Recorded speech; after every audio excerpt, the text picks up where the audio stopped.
Hace unos 3 o 4 años paseaba yo por la plaza de Yamal de Marrakech con mi mujer, ¿no? Y en un momento dado le comenté la posibilidad de que viéramos en alguna de los cafés de la terraza que rodean la plaza a Juan Witisolo. Y en ese momento mi mujer me dice, es que ahí lo tienes ahí, enfrente, ¿no? ¿Cómo es posible? Y me dice, sí, efectivamente, Juan Witisolo estaba en la terraza del Café de Francia, ¿no? Tomando un té con unos amigos marroquíes y dos escritores españoles que yo conocía, ¿no? Eso facilitaba la aproximación hacia él con el simple afán de saludarlo, ¿no? Pero bueno, no oculto que yo con cierta reticencia, porque siendo Juan Witisolo para mí un referente desde el plano intelectual y literario, tiempo atrás yo había publicado en un medio de comunicación una carta abierta a Juan Witisolo que tuvo cierta repercusión porque otros medios hicieron eco de esa carta y también el movimiento de apoyo al pueblo saharaui, ¿no? A raíz de la publicación de esa carta, Juan Witisolo y yo nos carteamos y la cosa quedó así, ¿no? Entonces yo tenía cierta reticencia en aproximarme a él por si no era bien recibido, ¿no? Pero bueno, aún así decimos, aprovechando, facilitando el hecho de que había dos escritores españoles que yo conocía, que estaban con él, me aproximé, le dije quién era y nos invitó a sentarnos con él, ¿no? Le dije, sí, Juan, yo encantado, pero debo advertirte que soy el autor de Carta Abierta a Juan Witisolo. Y me dice, sí, ya me he dado cuenta, pero yo te invito a sentarte, ¿no? Bien, fue una conversación muy grata, pero con un monólogo, un preámbulo, una perorata de minutos, ¿no? Hablándome con un entusiasmo desbordante de un escritor gallego, pero sin citar su nombre en ningún momento, ¿no? Entonces llegó un momento que, claro, yo quería participar en la conversación y lo interrumpí, ¿no? Dije, señor Witisolo, ¿me está usted hablando de...? Y cité el nombre de un autor gallego muy reconocido en Galicia, fuera de Galicia y más allá de las fronteras españolas, y él contundentemente me dijo, no, le estoy hablando de José María Pérez Álvarez, uno de los 3 mejores escritores actuales de las letras españolas. En ese momento mi mujer y yo nos miramos, ¿no? Y nos interrogamos con la mirada, ¿no? Diciéndonos el uno al otro, ¿quién cojones es José María Pérez Álvarez? Lo cual es lamentable, siendo yo editor gallego y José María Pérez Álvarez escritor gallego, ¿no? Bien, él continuó hablando de José María Pérez Álvarez, ¿no? Y yo continué sintiendo que Juan Witisolo seguía siendo para mí un referente en el plano de la cultura y del pensamiento, ¿no? Ya de regreso a Galicia hice 2 cosas. La primera, ir a mi librería habitual y pedir toda la obra de José María Pérez Álvarez. Y la segunda, ponerme en contacto con un escritor amigo, autor de Trifolium, de la misma ciudad que José María Pérez Álvarez, para que me pusiera en contacto con él y transmitirle las palabras de Juan Witisolo, ¿no? Bien, ahí nace la relación entre Trifolium y José María Pérez Álvarez y Trifolium. Yo no recuerdo en este momento quién tomó la iniciativa, si yo o José María o yo, no lo recuerdo. Tendría que revisar alguno de los 500 correos electrónicos que tengo de José María Pérez Álvarez archivados, ¿no? El caso es que un día me envió un manuscrito, bueno, un mecanoscrito, porque hoy nadie manda a las editoriales textos escritos a mí, ¿no? Y bueno, yo me quedé absolutamente alucinado con ese mecanoscrito, ¿no? Sí había empezado a leer las obras que me iban llegando de mi librero, ¿no? Entre ellas Nembrot, ¿no? Una novela a que se refirió Juan Witisolo en el suplemento literario del Times, ¿no? Y sobre esa novela escribió Juan Witisolo, hay quienes escriben para ser vendidos y quienes escriben para ser leídos. También leí Cabo de Hornos, que fue finalista del Premio Nacional de Narrativa, ¿no? Y La soledad de las vocales, Premio Bruguera, editada por Ana María Moix, recientemente fallecida, y a quien José María Pérez Álvarez dedica Examen final, la novela que presentamos en este momento, ¿no? Alguien muy cercano a a José María Pérez Álvarez lo ha definido como obsesivo, pesimista, hipocondríaco y sedentario, ¿no? Yo creo que José María Pérez Álvarez es profundamente realista, y así escribió en algún momento: la realidad, dice José María, es una mierda, que pone en tus manos a veces armas para combatir esa frustración. La amistad, la lectura, la familia, la escritura, los viajes, la música, el mar. La vida, creo haberlo dicho, es maravillosa. Lo malo es vivirla. Examen final es la segunda novela. Bueno, aquel manuscrito del que les hablaba, aquel primer libro, es este, Tela de araña, la primera novela que nosotros publicamos de José María Pérez Álvarez, ¿no? Siguió una relación fructífera entre ambos, ¿no? Y finalmente, hace unos días salió de imprenta Examen final, ¿no? Es la segunda novela que nosotros publicamos, ¿no? Y que yo espero que no sea la última que publique José María Pérez Álvarez en Trifolium, ¿no? Examen final gira alrededor de la crisis que sufre un escritor, crisis que afecta tanto a su carrera profesional como a su vida personal, en concreto su matrimonio, ¿no? Las frases del monólogo de la novela engarzan unas con otras, adoptan una prosodia y un ritmo de calculadas y armoniosas variaciones sinfónicas, creando un compás obsesivo y casi asfixiante, ¿no? Bien, yo creo que no hay nadie mejor para introducirnos en la obra de José María Pérez Álvarez que Javier Pastor, a quien agradecemos profundamente su presencia y su apoyo.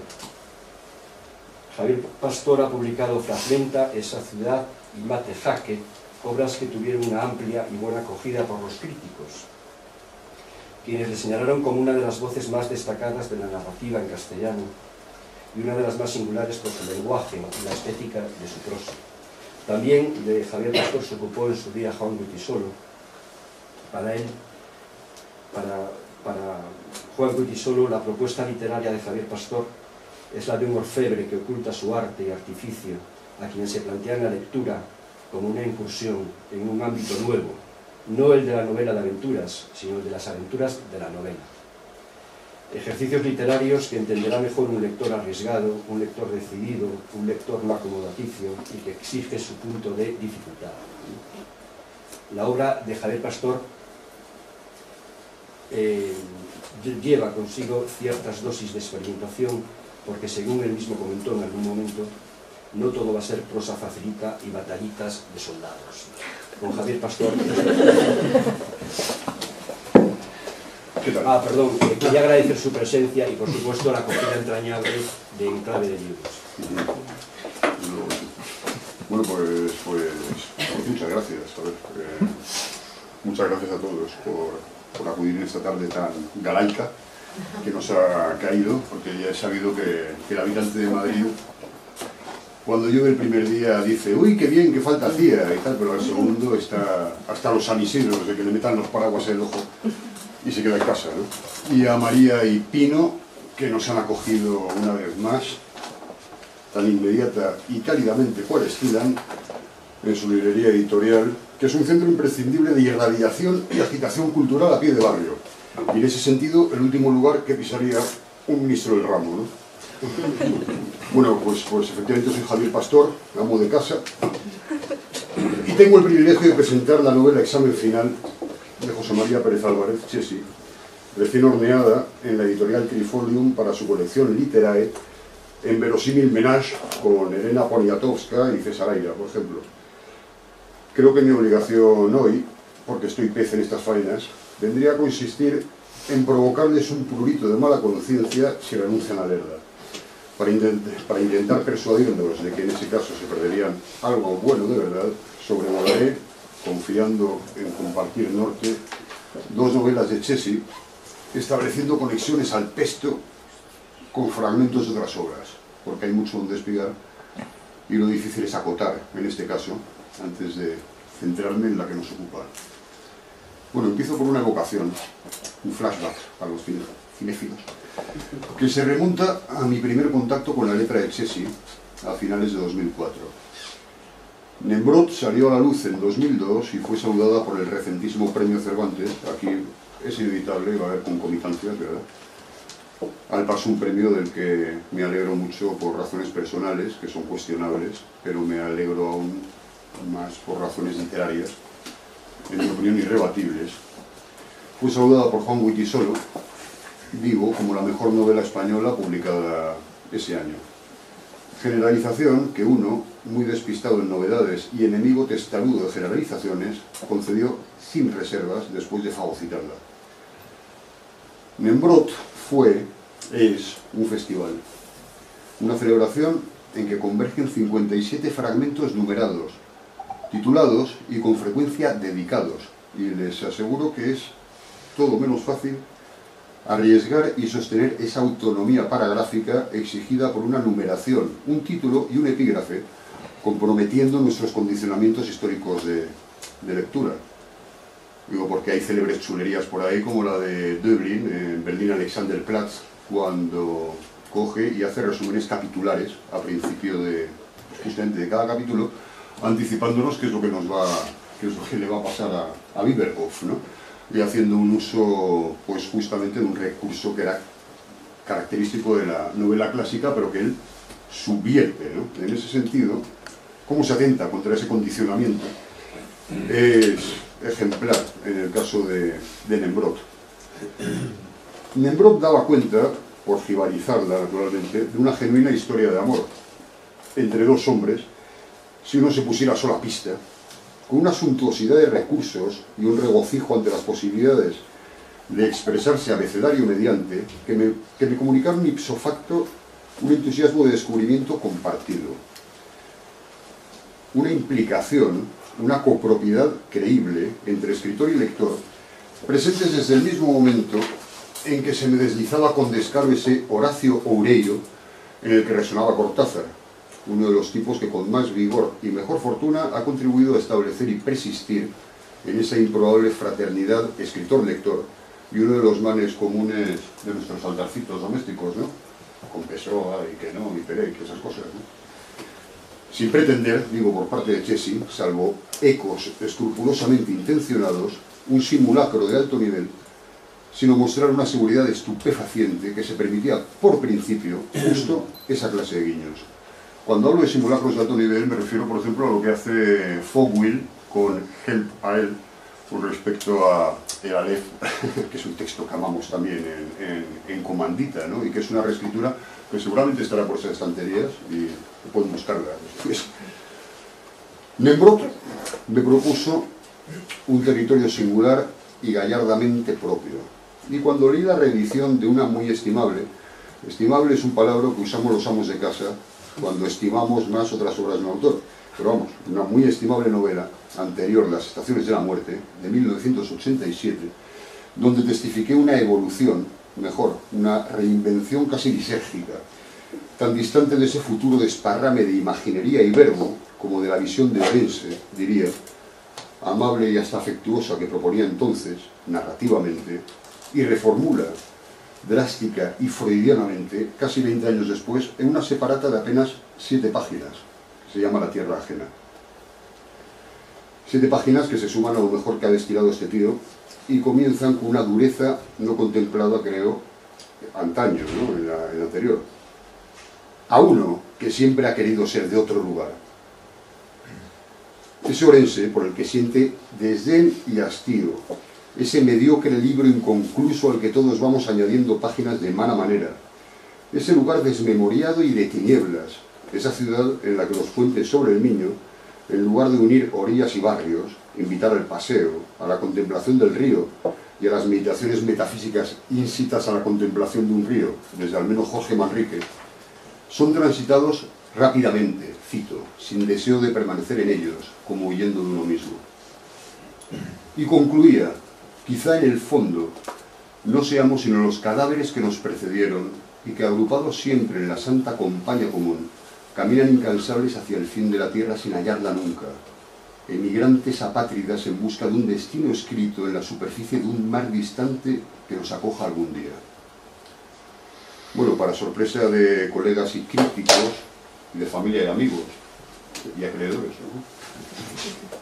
Chessy, que aviso es un monstruo sedentario y resulta milagroso tenerlo aquí o en cualquier punto del espacio alejado orense, iniciaba su caminata y se fugaba en Embrot, una novela de complejidad, propósito, urdimbre o dramatis personae apenas ligados a la obra posterior, sino por vínculos formales o de orden estilístico.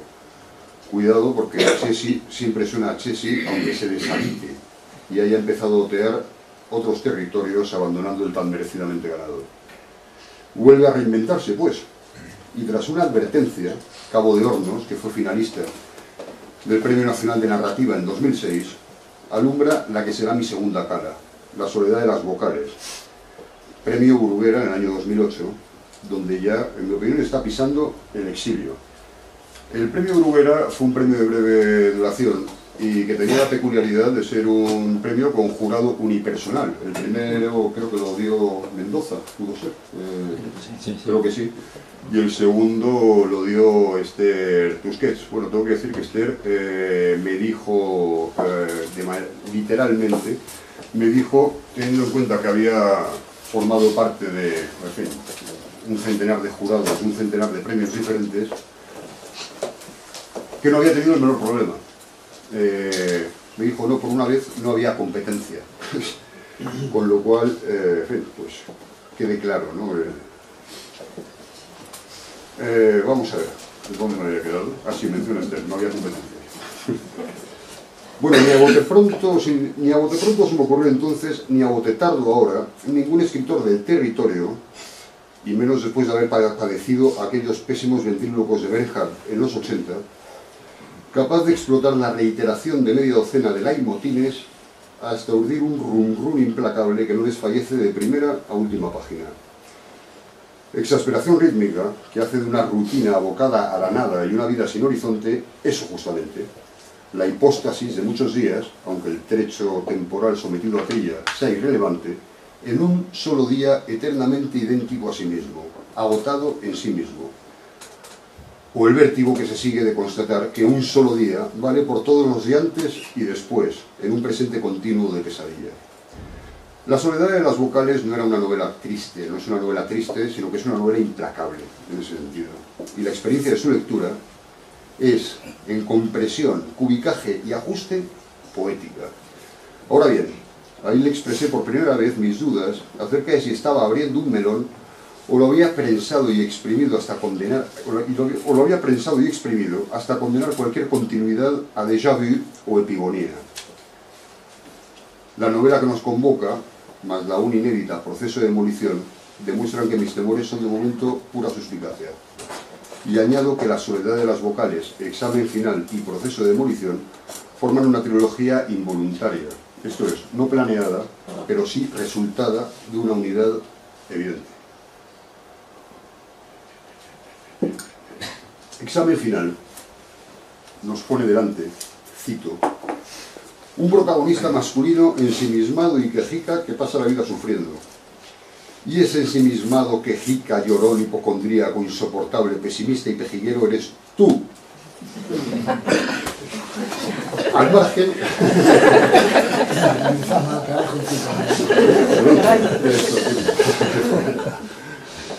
Al margen hace falta cierta dosis de audacia para ponérselo tan fácil al crítico profesional en vista de la altura al ras de la actual crítica literaria. Hombre, siempre habrá excepciones como Ignacio Echevarría o Sergio Rodríguez Prieto poniendo a prueba la regla. A propósito de esa audacia llega el momento óptimo de colar la cita autocompasiva. Un reseñista que cobró por ello y bajo el elocuente epígrafe Los caminos del exceso reprodujo un fragmento de mi segunda novela. Esto es solo desorden, una sandez, el diario de un capullo. Y su estilo, tan alejado de la llaneza pa' tontos, que lo hizo ecuménico. Venga esteticismo vacuo, falsa erudición y efusiones líricas alternando como comadres de copas con la inmundicia, lo castizo, la germanía, lo ingeniosito. Penoso. Bueno, el tío empalmó con regocijo un no le falta razón y la hizo trizas. Lo digo porque te la estás jugando también, como te pides uno de estos y te la has jodido. Fin del chascarrillo. Bueno, estamos ante un narrador entonces ensimismado y quejica en segunda persona, una segunda que retumba como una primera. Un escritor autorreferente, dipsómano, confesamente incapaz de llevar a cabo lo que de facto está llevando a cabo, esto es, escribir la novela que espero que tengan pronto delante de los ojos, y de lidiar con un prójimo, una prójima y una realidad invariablemente escueta con los que por principio ha rehusado negociar la menor transacción, consumido en sí mismo como aquel día hipostasiado, irresoluto entre negociar o asumir la condenación de que sólo la escritura que lo suicida lo salve, paradoja, del suicidio. Asistiremos a la transformación de una escritura inicialmente calificada de rara, que coquetea con la glosolalia, en este caso no referida al don de lenguas, sino al, cito a Andrae, lenguaje ininteligible, compuesto por palabras inventadas y secuencias rítmicas y repetitivas, propio del habla infantil y también común en estados de trance o en ciertos cuadros psicopatológicos. Sin duda estamos en la última opción. De vida, muerte, amor y literatura se afirmará que no son sino glosolarias, mientras nos deslizamos desde esa escritura rara a la certeza del narrador de que la escritura lo paraliza. Es un proceso de demolición, de autodestrucción, de descomposición. Como se dirá en otro momento, cito, no escribes para que te quieran, ni para desnudarte, ni para conseguir un libro que te gustaría leer, ni para retrasar la muerte, ni para vivir otras vidas. Escribes para desaparecer, para no dejar huella, para extraviarte en cada línea, para no reconocerte, para no ser tú, para no ser, o para ser tú hasta la extenuación, hasta el hastío, hasta el fin. Esas reformulaciones de la misma pregunta, que será el mismo, ¿para qué escribes, necio?, concluirán en un tajante mantente en silencio, como un discípulo aventajado de Beckett, ese puntazo entre monje budista y cartujo afásico. Desde esta perspectiva, la reiteración de las 27 palabras que abren la novela y resumen la existencia del yo personaje, cito, confiésalo, te obsesiona esa imagen, no te ves caer, solo tu cuerpo estrellado contra el capó del coche, tu cadáver encima de un coche de color rojo. Esas 27 palabras adquieren, también por ese color que no se distinguiría de la sangre vertida sobre él, toda su potencia en tanto percusión destemplada del cada vez más explícito suicidio del yo autor. La literatura como vehículo de destrucción emocional. Voy a dejar que sea el autor, mejor fuente, quien lo aclare. La literatura, como la inteligencia, es destructiva en el sentido de que te suministra lucidez para indagar en eso que se llama los demonios personales, expresión bastante cursi, por cierto. Mediante la literatura, tal como yo la entiendo, investigas en ti mismo, en tus límites, y en la medida en que me conozco, me gusto cada vez menos, porque llego a la conclusión de que mis limitaciones literarias son muchas. La sensación al final es de desencanto, pues nunca logro la obra soñada, sino una copia mala, algo peor de lo esperado, un resultado desolador. Bueno, declaración que al paso informa acerca de otra de las peculiaridades de la personalidad mundana y literaria de Chessy. Es un exagerado. Por más que esa insatisfacción de base, ese desagrado y hasta desconsuelo ante la consumación, una consumación de entre las infinitas posibles, confrontada a su proyecto original, que en su desarrollo se revela igualmente babélico, sea atributo imprescindible y común a todos los artistas cuya obra admiramos. Repetiré jugada, hablar con sus palabras, para precisar el porqué de la estructura binaria de la novela y dar los dos brochazos pertinentes de eso que viene a llamarse argumento, aunque propiamente no exista tal cosa casi nunca, salvo en la imaginación de los que confeccionan contracubiertas. La primera parte, misoginia, es una especie de radiografía de un matrimonio que se mantiene malamente hilvanado, y la visión que el protagonista tiene de ese problema es puramente machista, más que misógina. La segunda, el huésped, con el hombre ya desvinculado de su mujer y viviendo en un hostal, lo convierte en ese huésped. En ambos casos, con todo, el protagonista es un escritor primero enfrentado a un matrimonio podrido y después a la soledad. Y sabe siempre que solo la literatura puede salvarlo de tales trances. De ahí el título. Bueno, me voy a quedar corto a posta. Invito a quien quiera participar en esta pugna enconada entre la escritura y la grafía, en este drama cruzado por chicotazos de risa, porque Chessy gasta un humor inmarcesible, que diría Jorge Luis Forges, y un marcado sarcasmo que se asume al balcón desde el que se quiere defenestrar el protagonista. No obstante, el desaliento del autor, el examen final es el producto de una reescritura empecinada, de machacar y refinar un material presente en obras previas, como las dos versiones de E.A.B. o Hasta Nunca, ¿no? E.A.B. era escritor alcohólico bipolar, ¿verdad? Era ágrafo, me cago en la leche, escritor ágrafo bipolar, sí, joder. Llevas 7 insultos, me metes otro más. Oye, ya lo siento, sí, luego me pegas, a la salida. Después nos ponemos así. Bueno, y refinar un material presente en obras previas para modularlo y equilibrarlo en un texto mucho más poderoso, y estoy seguro, cercano a sus intenciones. Autor al que debe leer quien haya estado más o menos pendiente o al tanto del canon narrativo español de los últimos 20 o 30 años, porque forma parte indiscutible de ese canon. Y quien crea en la lectura y se recree en la lectura. Hay que leerlo porque titula simple y bien: La tierra ajena, Cabo de Hornos, Examen final, Proceso de demolición, y los nombres de sus personajes molan mucho. Brault, Shandakova, Franz de Artot, la muerte. Sans Avenir, o sea, sin porvenir. Pascual Armesto o la inolvidable Erótida. Por cierto, que esta Erótida, yo pensé que era este pueblo de Huerta del Rey, este pueblo de Burgos, donde la gente se llama burgundófora, especioso, firmo y tal, ¿no? Es de la zona de Guarrate, de Zamora. De Guarrate. Sí.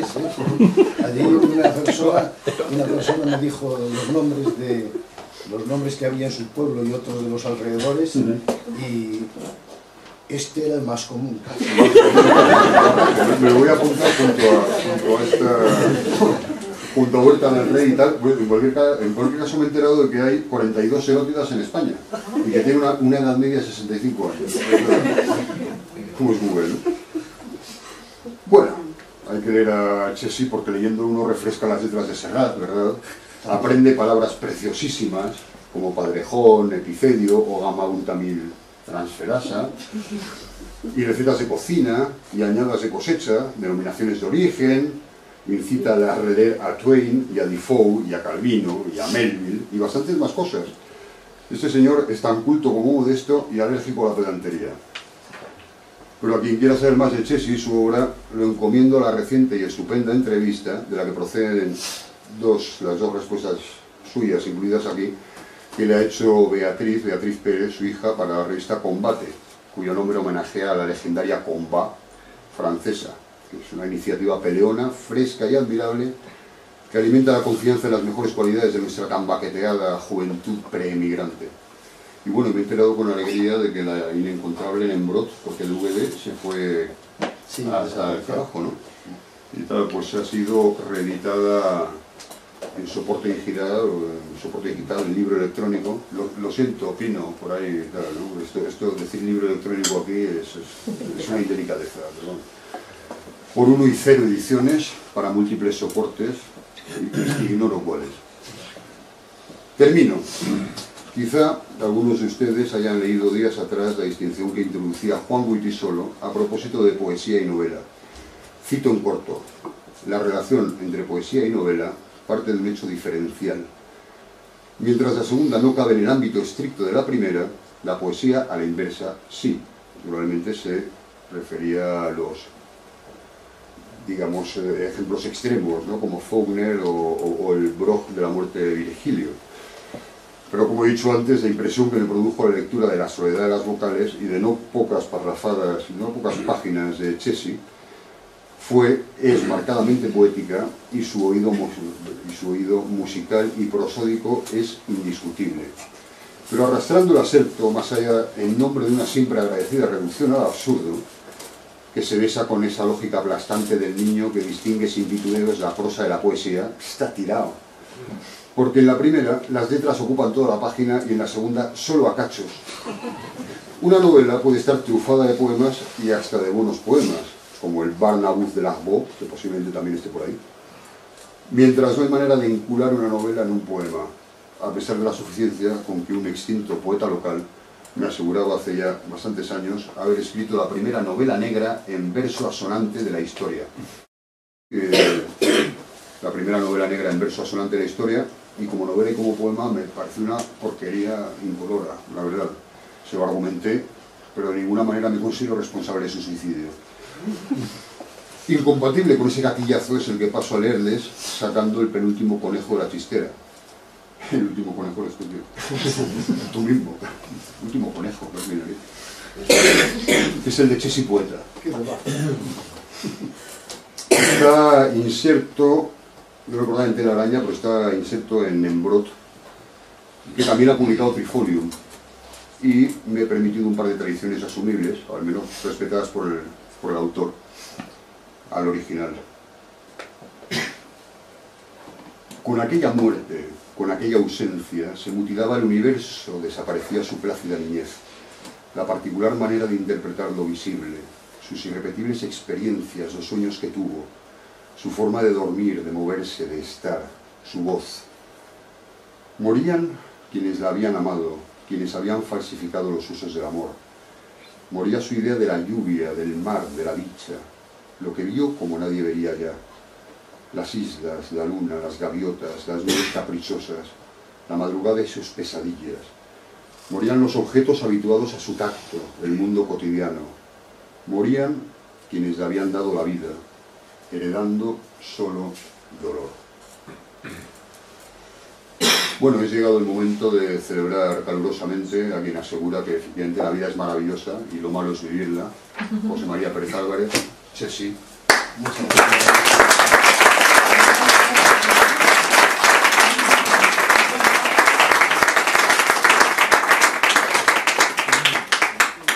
Bueno, muchas gracias a todos.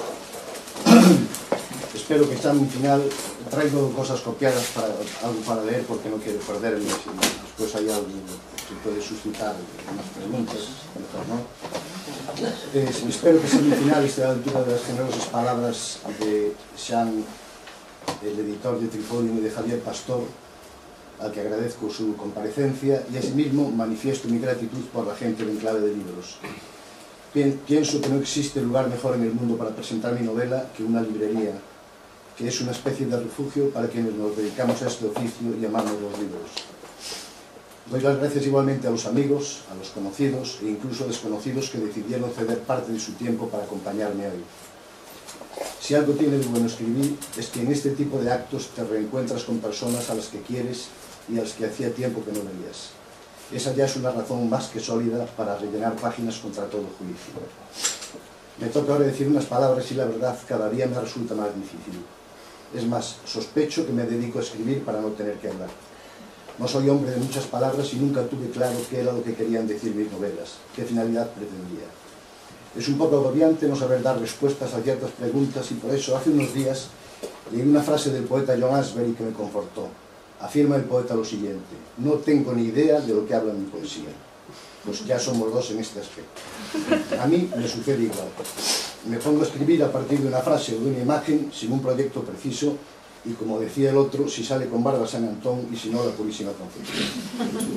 Para reafirmarme en esa especie de caos, acudieron en mi ayuda otras palabras de un tal Boston Pertwee, que no sé quién es, no lo encontré en internet, pero cuyo aserto es categórico, aunque sea apócrifo. Hace tiempo estaba indeciso, pero ahora ya no estoy tan seguro.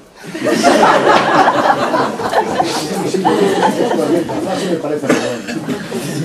Eso me sucede a mí con lo que escribo. Escribo desde el caos, pero me temo que no para entenderlo u ordenarlo, sino para sumergirme más en él. Por último, siguiendo las directrices de un libro de Jorge Carrión, quiero hacer una defensa de esos espacios que forman parte de una cadena sin la cual los libros dejarían de existir o existirían de forma más imperfecta, y para las que hay que reclamar algo así como que sean declaradas bienes de interés cultural o espacios protegidos, otros con sus privilegios intocables. Son esas librerías que dignifican el nombre de tales y con quienes estamos en deuda lectores, escritores y editores, como esta en la que estamos hoy. Y tomo de nuevo prestadas estas palabras para elogiarlas, porque a veces traicionamos a las librerías y a la literatura, adquiriendo libros en lugares que son puro comercio y almoneda, y donde un libro tiene el mismo valor que medio kilo de morcón en una botella de Pintorro. Dice Vicente Luis Mora, ensayista, poeta y novelista, en La Luz Nueva: Y no seamos hipócritas. Ustedes también compran a veces libros en grandes superficies, ¿verdad? Pues entonces no se quejen. Con ese simple gesto han ayudado ustedes a crear la situación actual.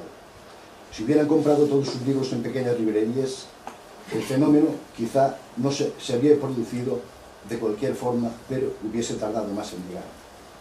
Hay que defender a las librerías y a las pequeñas editoriales porque en ellas se estriba la supervivencia de los libros y tal vez la del género humano, si es que merecemos la supervivencia que aún está por demostrar. Iba a acabar ahora, pero tengo que decir unas palabras y no quiero ponerme sentimental.